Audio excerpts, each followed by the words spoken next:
Bonjour téléspectateurs, téléspectatrices de Uvumbuzi TV. Faites la vidéo jusqu'à la fin. Voici les top 10 des artistes les plus suivis. Pas sur YouTube aujourd'hui, le plus suivi dans la cité.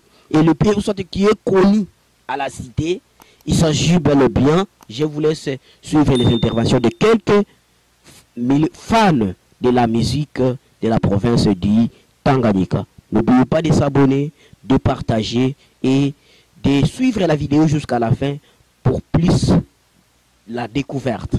Wapendwa watazamaji wa channel ya Uvumbuzi TV. Uvumbuzi TV iko pale juu ya kugundua wasanii, kugundua vipaji mbalimbali, kugundua mafasi mbalimbali. Ila leo tunazungumzia kuhusu wasanii 10 wanayoiti mjimbo ya Tanganyika ama mji wetu wa Kalemi. Jambo bwana. Jambo sana. Kwa tele unaweza kutambulisha kwa telespectateur kupata muda na wakati kama na huyu. Unaitwa nani? Vizuri sana. Mbele ya yote mimi kwa majina naitwa Rabone Kirios Jean. Monsieur Rabone Kirios Jean. Leo swali yetu iko tu ni tutajie wasanii 10 wa Kalemi wale wenyewe na wajua. Tunaweza kuanza wa kwanza. Namuita Cry Boy. Boy. Unaweza kututajia titre yake moja?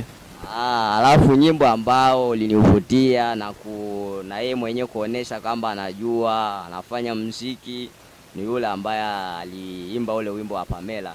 Pamela, sawa. Kisha kutoshia ule star yako kwa mwingine star mwingine ngapi? Tulisema 10.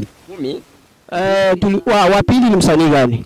Yako. Vizuri sana. Wa pili ambaye namkubali ni yule ambaye anaitwa Dark Boy. Dark Boy ni mwanamuziki ambaye anafanya vizuri sana. Watatu ni yule anaitwa Lake Baboys, unamjua wenyewe. Dubleka kabisa. Kama wakina ine yule ambaye anaitwa Shakish Boy. Wala wa pili wangapi? Watano. Watano.